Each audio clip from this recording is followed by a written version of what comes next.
thumb while the self-inflating bubble. So this can happen quick, so keep your eyes peeled if you don't want to miss it.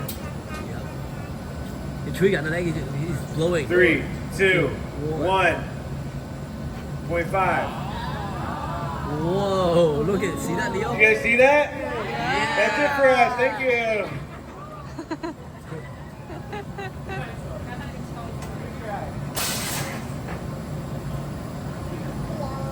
That is very exciting.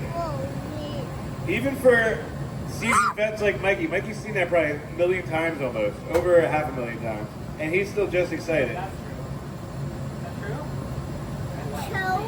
It's true. Blowing glass for over 20 years, you see it a lot. Especially in a production shop. If you ever made glass in a production shop here, you could pop like a couple hundred bubbles in a day. Working a 40-hour week, it adds up. It adds up pretty quick. So we can only get so much glass with one gather. That's only enough glass to make a small cup before it would get too thin, like the size. So we're going to take another gather to get something to this scale. But first we have to let that get cold to 1,000 degrees. That's when the glass stops moving completely, and it's stable enough that it won't collapse from the heat of that 2,200 degree glass.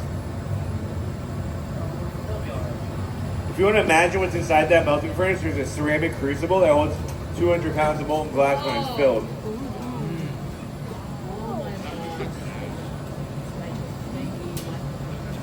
It's fired by natural gas and forced air, and it's kept on 24/7 all year long.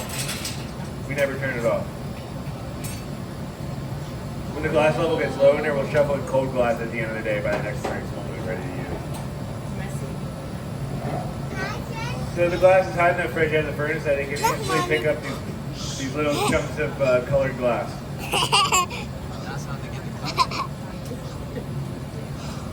This is one way to add color. There's a myriad of ways to add color. This is the quickest and easiest. Alright.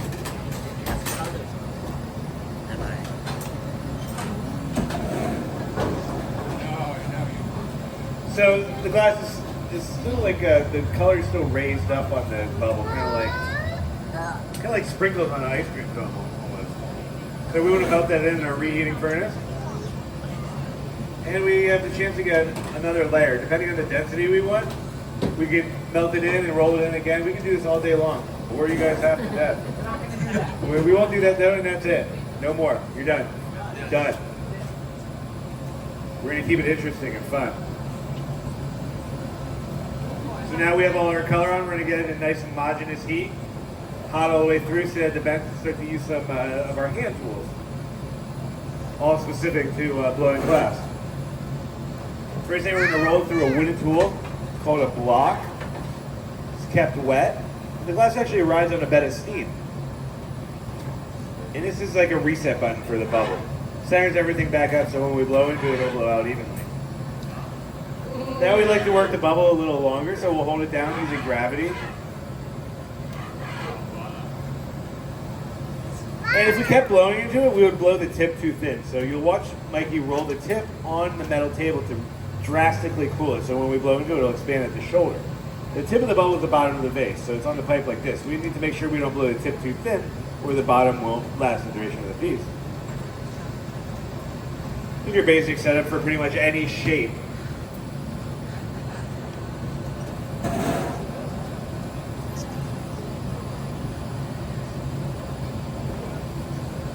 Next, we're going to see the direction the piece is going to evolve to. Every shape has a certain set of procedures you need to follow, like a recipe, basically. Hanging it down using gravity, it's elongating. And now we're shaping it with one of our favorite tools, the Seattle Times newspaper. Are you sure? No joke, it's about 8 sheets folded up and kept wet. Wow. The closest we can get to actually touching the glass to shape it. All of our other tools are handmade by a very skilled metalworker. Like those are jacks that are, a few $100s to get a pair of jacks made. So this is our most versatile tool. And we're putting a constriction off the head of the blowpipe that's necessary for all blown work. We need to eventually break this free from the blowpipe. So we're making a weak zone, like a perforation, basically, where we'll break it free from when the bottom's done and we want to work on the top. We make the bottom first, then we'll transfer it on another rod so we can gain access to the top and the inside. If that doesn't make sense, wait a couple heats and you'll see. So this is our reheating furnace that's also kept at 2200 degrees. Difference is there's no glass inside there. Done, Mommy. And we turn this one on and off every day. So we come in the morning, fire it up. It takes about an hour to get up to working temperature. And then after this demo, we'll kill it for the evening. What type of gas is that? Natural gas also. Alright.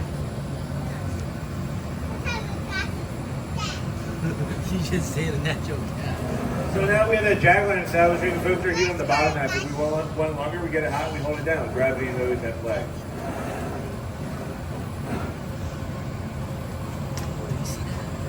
So it's subtle, but you can see it's elongating. And if you want to speed that up, you can twirl it around your head like a baton.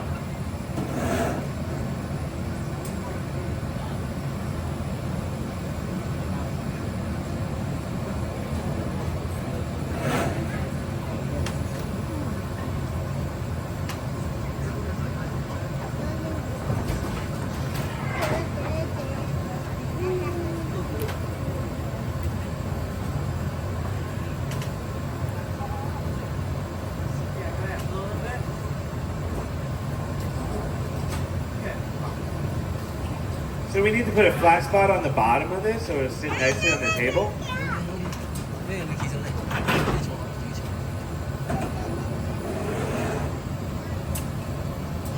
So we'll spot heat the bottom of it. Another stretch. Be careful, if you go too thin, it can just crinkle on you.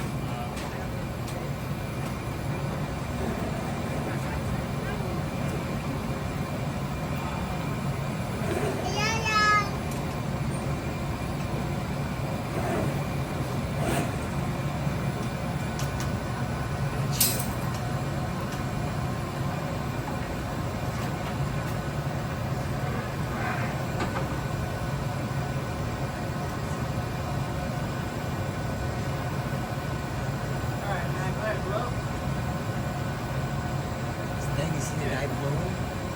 It will blow in there. You see that? It will blow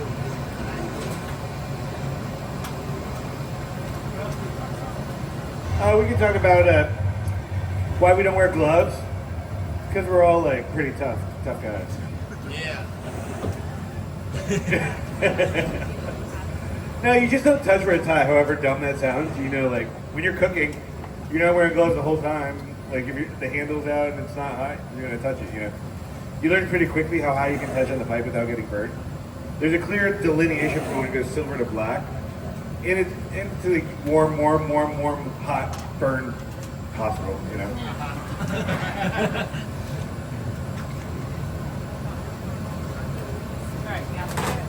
Capping the pipe keeps air from escaping the pipe. It keeps pressure inside there, so the vessel will keep the same volume. Does that make sense?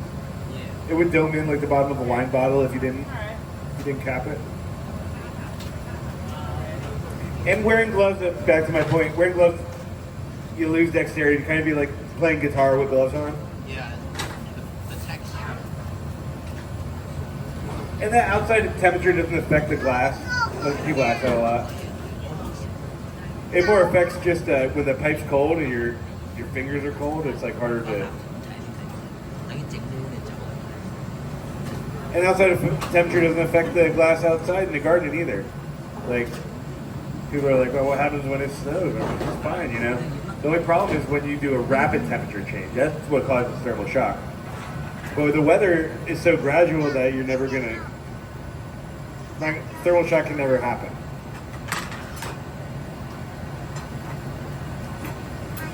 So here we're transferring it. Matt's got a honey. We're gonna attach it to the bottom. And the glass is cold enough now that it can break. It's around that 1,000-degree temperature where it's solid. You can't break molten or moving glass. So it needs to be cold enough that you put water on that jack line that causes thermal shock and a tap of the pipe, and hopefully it breaks right there and there only. It worked! Amazing. That doesn't always work. Luckily you work today. So we're dangerously close to being too cold where that thermal shock can happen to the entire piece. If Matt just dilly-dallied a couple seconds too long before he went in there, the piece drops below 800 degrees and you go back into that furnace, it's going to explode inside there. It's the same property as pouring boiling water on your frozen windshield, it'll crack it. Or you take a cup out of the cupboard and pour boiling water into it, it will crack it. That's with our soda lime silicate glass. That's 70% of all manufactured glass. There's many recipes for glass. So another one you might know is borosilicate, which is Pyrex. And you can pour boiling water into that. And you can put it in your oven because it has a lower coefficient of expansion, which means it can take temperature shock better. Caveat to that is its working temperature is almost 1,000 degrees hotter. So you can't have a furnace full of it. You're around steel melting temperature. So that's all worked on a torch. It's called torch working or lamp working. That's how they work Pyrex. All right, we're gonna work on the top of the vessel, or the lip we call it. So it's broken glass. It could be uneven, and it could also be a little thicker from putting that neckline in. So we want to refine that. So we want to get it molded, and then we want to use some oversized tweezers to grab, pull, and stretch an X to thin it out. And then we'll actually cut through it with scissors so it's parallel to the base. Then we're on our way to a symmetric vessel. Assuming he's going to trim it. Are you trimming it? Yeah. I mean, there's a couple ways. You can also hippie trim it with it, or is there a technical term for hippie trim it? I don't think there is. Hippie trim.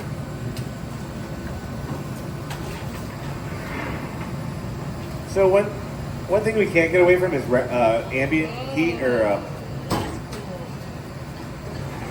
Mikey's fingers are dangerously close. Okay. So I can actually just shield them. Now we have a refined lip. Go back into the reheating furnace, melt that in. And while that's going on, Matty Barker's over there heating up the colored bit of glass. We call it a bit. And he rolled it in some of that yellow. And we're going to trail that on the opening of the glass, and that's called a lip wrap. You've seen it out throughout the exhibition. All the mock-used giant bowls in Gallery 8 have lip wrap. The baskets have contrasting lip wrap. And you put that on when the opening's small, then you can open it up as big as you want, and it looks like painted on it. So Mikey's going to get the lip ready for the wrap, and Matt's going to get the wrap as hot as humanly possible.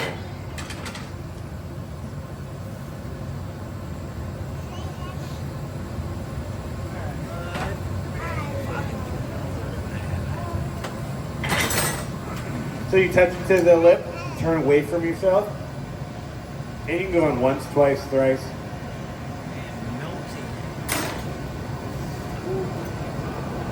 Oh my gosh. Now we have a beautiful, beautiful lip wrap on there.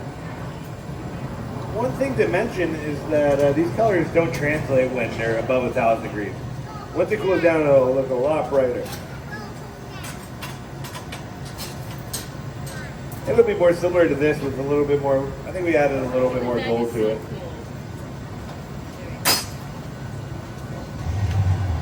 People always ask for our scraps, and we're like, no, you can't have them. There are scraps. No, it's because they're sharp and they're not annealed. You need to cool the glass slowly. It could explode at any second.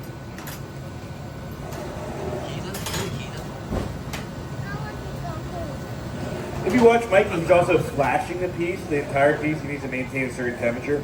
If it gets too cold on the back end, it'll just fall right off the pipe when he touches it to the rail. So using the jacks in a completely different manner by going inside and using upward pressure. If you guys see any flames, that's just the magic of glass blowing. Does anybody know what's igniting? Beeswax. Wow, how did you know? Work here.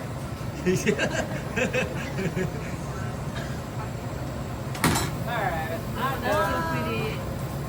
Here it is.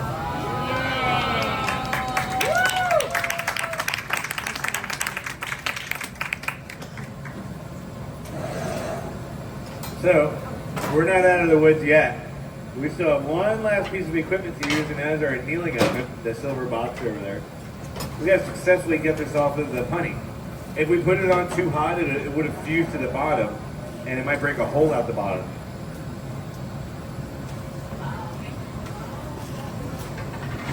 So if we just broke this off and left it out in the ambient temperature, it would crack within a minute or two from cooling too quickly. So we need to get it into a 1,000-degree oven, and then it'll cool slowly overnight. So this is everything we made so far today. Got a few pieces in there. So being that the annealing oven is at 1,000 degrees, we want to load a piece at that temperature. If we load it too hot, it'll slump. If we load it too cold, it'll crack.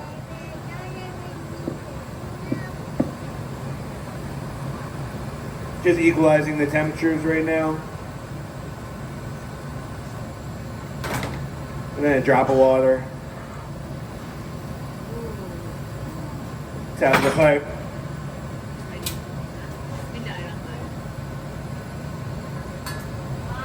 Oh, awesome. Wow. So that's a lamp working, torch working. We use a torch like that. It's around 4,000 degrees Fahrenheit. We got a brass stamp with our initials on it, so everybody knows where you got that cool base that you guys might pick up later tonight.